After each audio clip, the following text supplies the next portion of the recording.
So good morning everyone, at pupunta lang tayo ng Oragon Fitness Gym para sa ating legs workout and shoulder workout. Kasama natin si Ryan.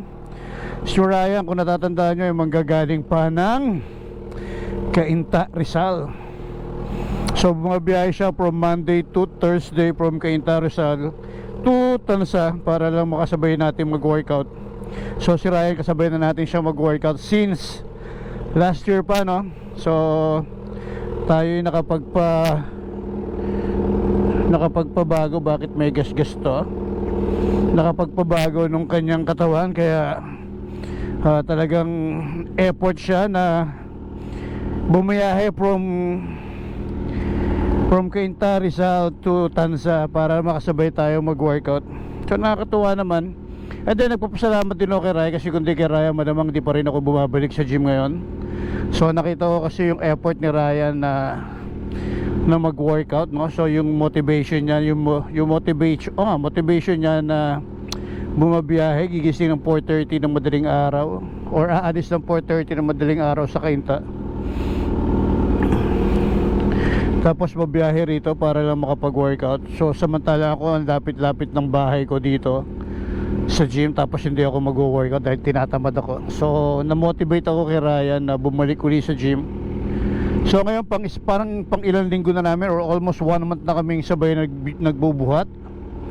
So tara na, samahan nyo ako pumunta ng Oragon Fitness Gym. So kita-kita tayo sa Oragon Fitness Gym.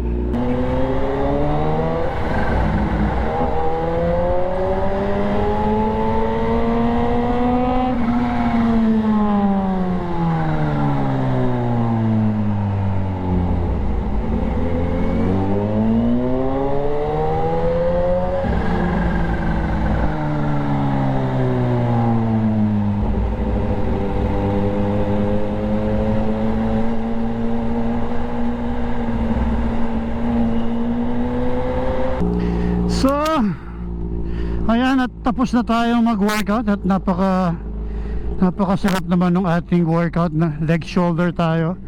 At the same time, after natin mag-workout, nagpakape at nagpakain ng biko si Ate Franz at si Kuya Itoy.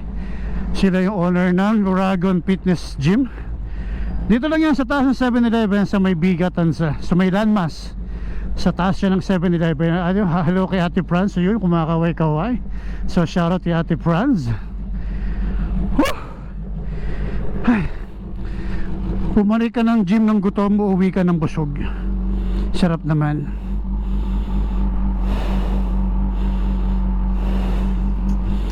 So painit muna tayo. Ano ba yan? 60. Grabe, sobra init. So hindi muna kami nag-subway ngayon kasi busog na talaga. So uwi na tayo.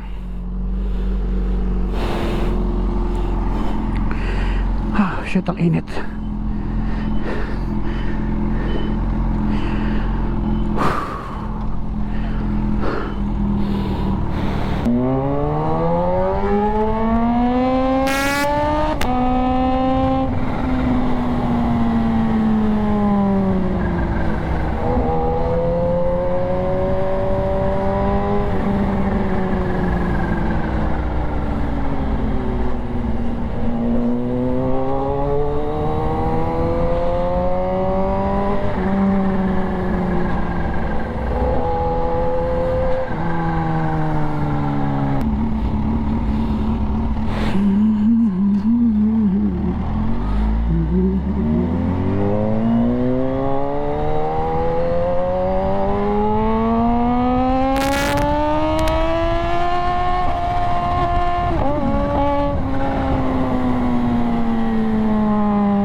Sorry, nagmamadali ako dahil mayroong salad.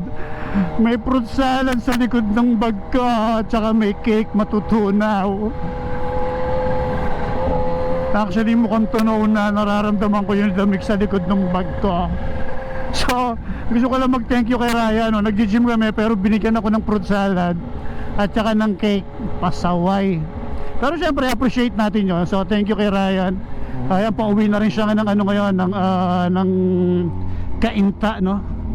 Bumiyaya na siya ng Cainta. So after namin mag-workout, di muna kami Subway dahil nga naghanda ng kape at saka ano ba tawag doon? Kalamay, Biko. Yun, Biko, si Ate Franz.